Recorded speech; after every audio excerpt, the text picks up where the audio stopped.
Hello, everybody, and welcome to the Jets Landing Zone. I am your host, Walt, and we are here right after the Jets Seahawks game. Let's get into it. But before we do, please remember to rate, review, and subscribe to the podcast and the YouTube channel. Just if you like what you see, if you like what we do, just give us a shout out, hit that button. It doesn't cost a lot, but it goes a long way to helping us out in the future. And so let's just get right into it because less is more. We just need to talk about this game. The Jets come out to a 14-0 lead, and we literally are looking at this team and saying, wow, this is a rejuvenated team. This is a different looking team. Aaron Rodgers was moving. He was mobile. There was a play where, it fell incomplete, but the man ran right. He ran left. He went back. He went forth. He looked like a different player at the very beginning of the game. And again, the Jets jump out to the 14-0 lead. There are, different players getting involved. Isaiah Davis is getting involved. Braylon Allen is getting involved. Malachi Corley. There's a point where Rodgers is actually running out, blocking for him. This was a team that we haven't seen in quite a while from, in this Aaron Rodgers era. I mean, yes, it's only been less than a year, but this is kind of what we were expecting. And then all of a sudden it just went away. And I don't, you know what? I shouldn't say I don't understand it, because this is kind of it's a microcosm of what this season has been, with the Jets. You expect to see 2 or 3 drives, which are these flashes of brilliance that you see, and the things that, gets you excited and say, oh, well, you know what, Aaron Rodgers, maybe he still has it and stuff like that. But then after that, when the offense looks like they are world beaters, then you get drives of absolutely nothing, 3 and outs, players looking confused, balls falling to the turf, because they're underthrown or overthrown or bounced to the receiver and stuff like that. It's a maddening situation watching this game, and watching this team this year. And so this is how crazy this game was to begin with. You know what I'm saying? There was a point where the Jets had just signed a guy off of the Vikings squad. He was a former Pro Bowler, return man from the Vikings. His name is, and forgive me because I'm gonna mess his name up. His name is Kene Nagwayu. Okay, hopefully I said that right. I'm pretty sure I didn't. He had an electric 99-yard touchdown return, which made it 21-6 at the time. Okay, electric, and this was the thing where he was like, okay, the Jets are primed to blow this team right out of the building. And then right after that, on the ensuing kickoff, and again, this is the thing that drives me nuts, because there were so many opportunities that the Jets had to really, really go out and take control of this game. On the ensuing kickoff after the 99-yard touchdown, the Seahawks, who had trouble the entire first half in terms of handling the ball on special teams. I mean, they had fumbled it at this point once. They fumbled it again, and the Jets pick it up, I believe, on the 30 or the 40-yard line.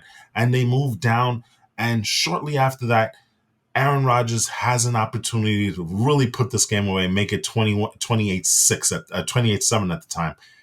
And he had Garrett Wilson wide open in the corner of the end zone. Garrett Wilson had pulled off a sick double move on the Seattle defender, wide open, and Aaron Rodgers misses him. And this is the craziness of this game. Mind you, you already have the 99-yard touchdown return. You have the fumble on the kickoff. And then what happens? Aaron Rodgers tries to squeeze it into tight coverage. The ball is deflected. And Leonard Williams, we all know and recognize that name. Leonard Williams picks it off for a record-setting 91-yard touchdown return, a pick six. Literally changed the game. Literally changed the game. Now, granted you, again, the craziness of the game, on the ensuing extra point, the Jets block it. And still, with all that momentum that they've built up, they couldn't seal the deal. And it's funny because I was on I was on Instagram and I was tweeting with my, having a discussion with some of my friends here. And it felt like this was a game that the Jets were destined to lose. And I think exactly what I said was that the Jets were going to go up, at the end of the game with the game on the line, try and kick a field goal, and, it'd be blocked, and a 400-pound off defensive line would pick it up, and, with his pants falling down, would rumble down and turn the thing, and that would be it. But, man, I wish I could say that these are, crazy ideas that I have, but they're really, really not, because they just found a way to lose this game, and they always find ways of losing these games. They really, really do. I don't know what to tell you. The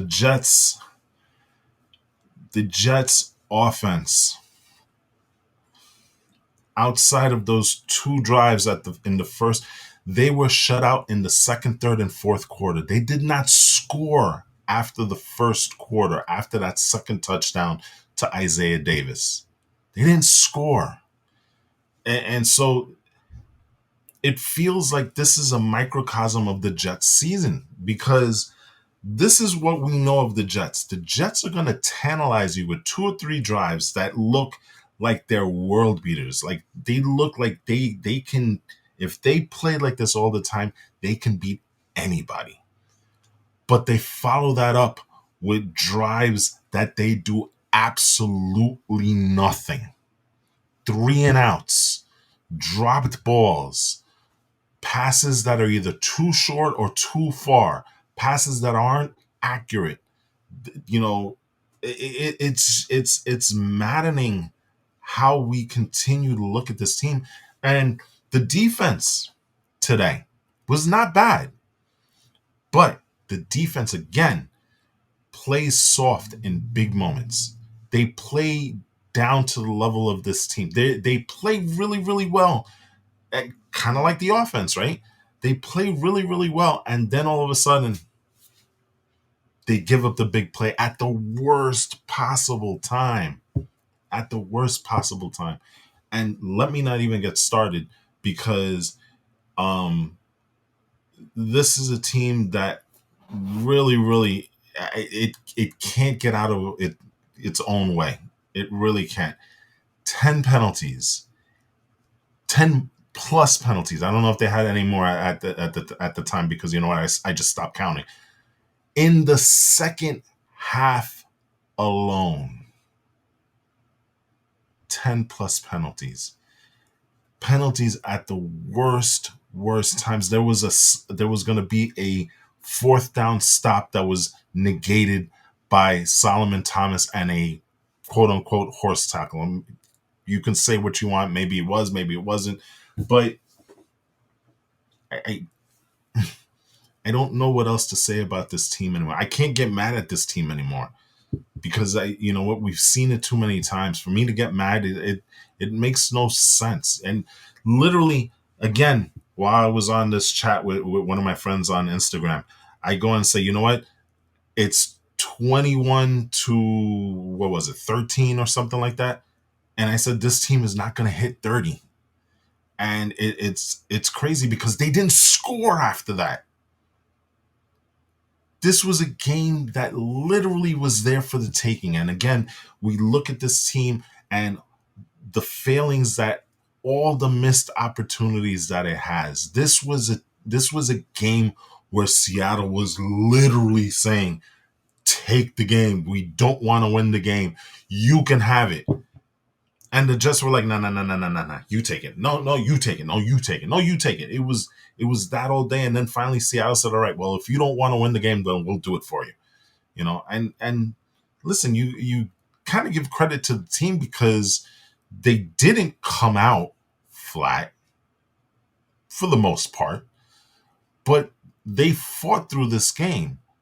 But there's something systematically wrong with the way this team is coached, or the players play and stuff like that, that it doesn't even matter. You might as well just not play at all because the result will be the same. But I guess, if there's a silver lining, you say, well, the Jets didn't quit. Okay, the Jets didn't quit. They still lost. And they still lost in the fashion that they always lose. You know what I'm saying?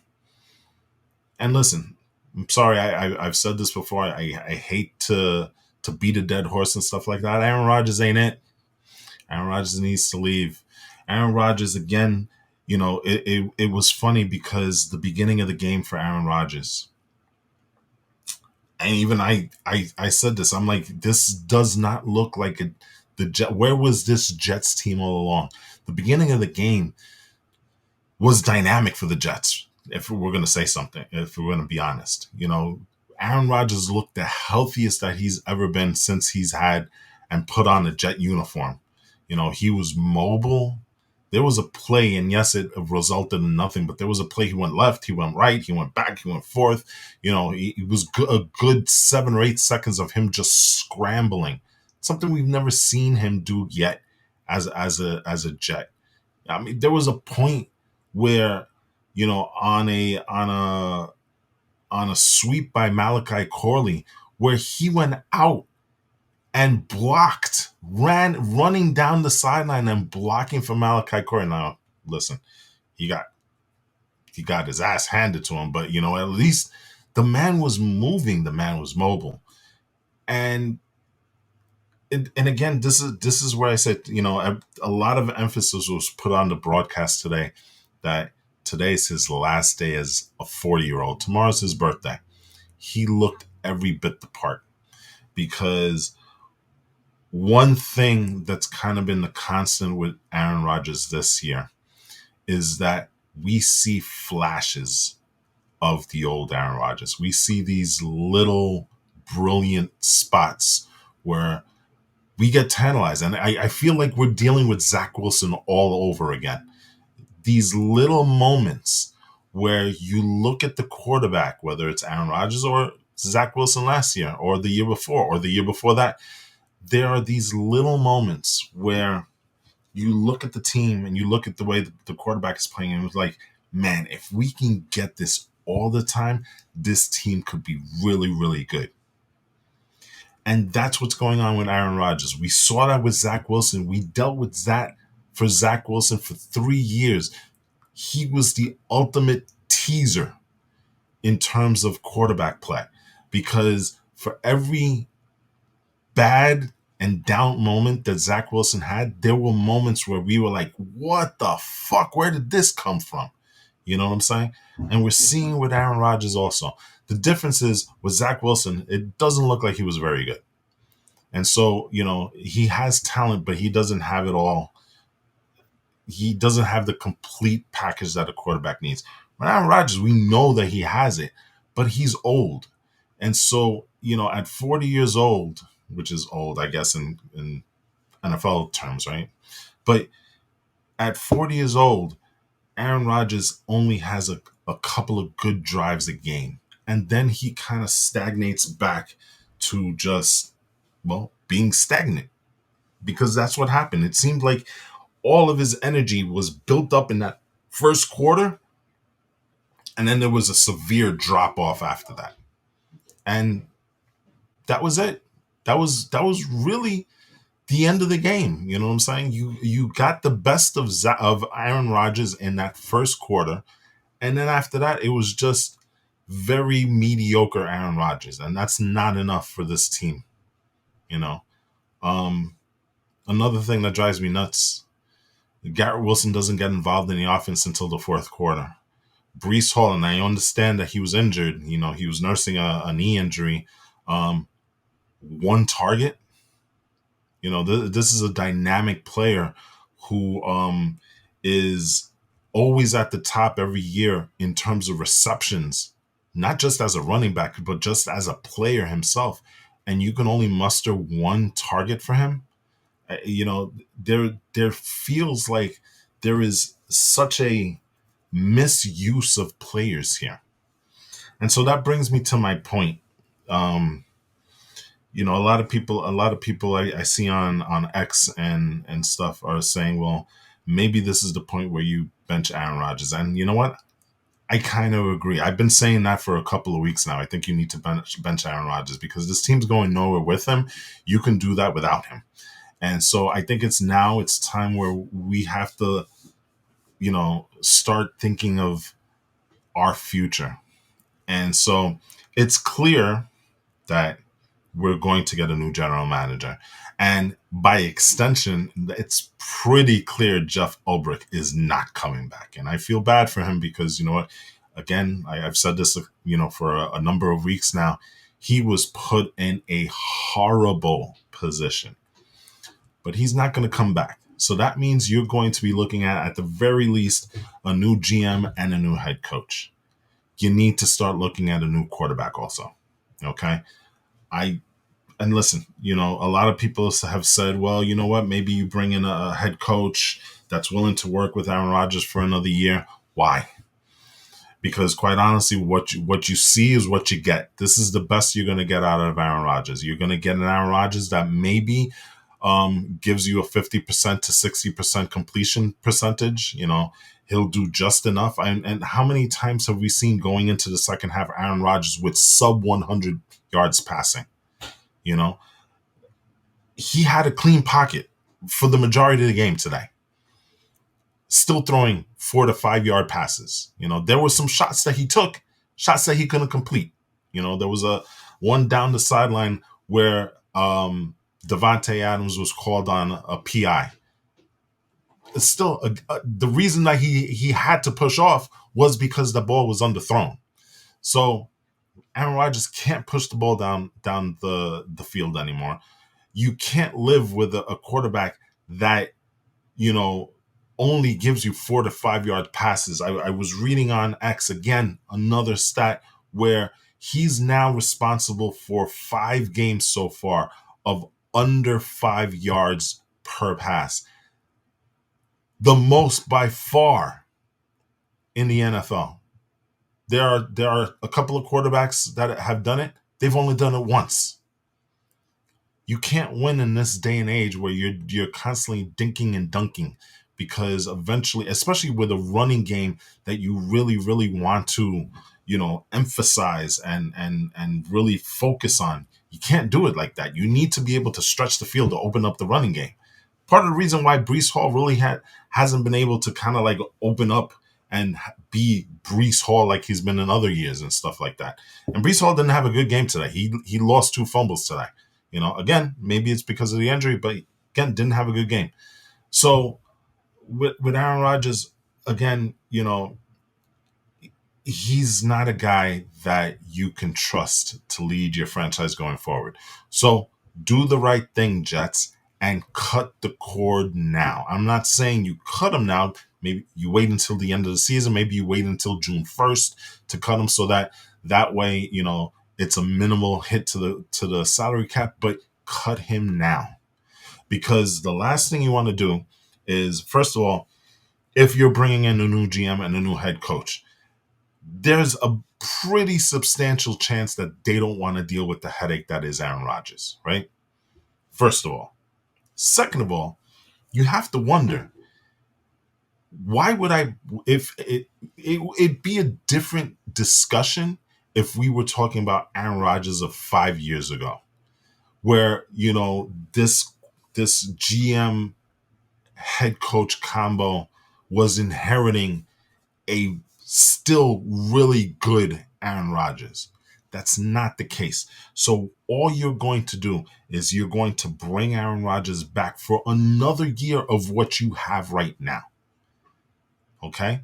So you're going to waste a year. I don't know of many GMs and head coaches that will tolerate wasting an entire year because you can't really get rid of the quarterback. That's the first thing.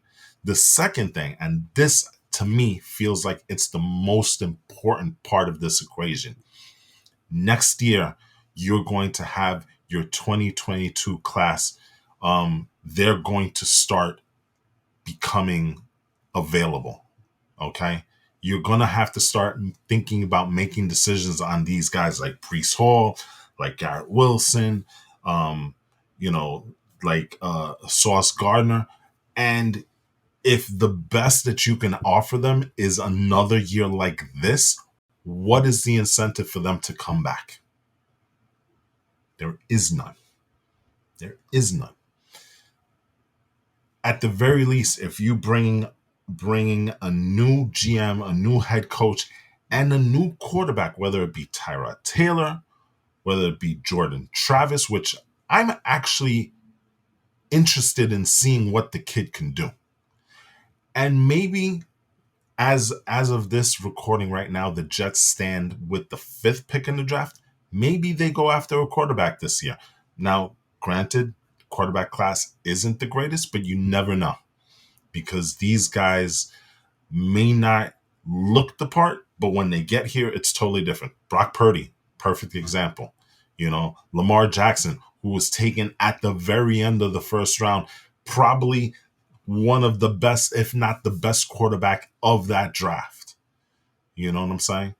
So you take chances with the quarterback during the draft. Okay. But the point is, at least you're making an effort to better this team, as opposed to standing still and basically wallowing in the mud with another year of Aaron Rodgers. So, you know, to me, there's no reason why you keep Aaron Rodgers here. Just get rid of him, man. And listen, Jets are eliminated. Their playoff hopes are officially gone. The Jets officially now will have 9 straight years of losing seasons. And even Aaron Rodgers couldn't fix it. He couldn't do it.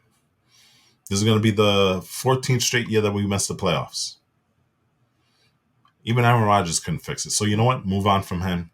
There's really no other thing to say. I've said it plenty of times on this show before. I'm going to say it again. The Jets need to move on from Aaron Rodgers. Cut the cord now. Just rip the Band-Aid off. Move on. Move forward. Let's see what happens. So, again, another disappointing loss. Another not it's a something that we kind of saw coming. At least I did. It, I, there's nothing more else to say about this team. This team is what it is. So, next week they got the Dolphins in Miami. The Dolphins are still playing for something. They're trying to make the playoffs here. Jets are officially just playing out the season. There's nothing really left for them other than just vacation time and waiting for training camp next year again, because that's who the Jets are. And so, I mean, there's really nothing else to say. I said this was I thought in my mind this was gonna be a very short recording. Went a little bit longer because of maybe the Aaron Rodgers rant, but hey, it is what it is. So anyway, as always, thank you for watching, and we'll see you guys next week, where we'll be recapping and probably talking about another Jet loss, because they are going down to Miami to take on that high-powered offense. I don't know. Hey, listen, it is what it is. All right, so until next week, go Jets.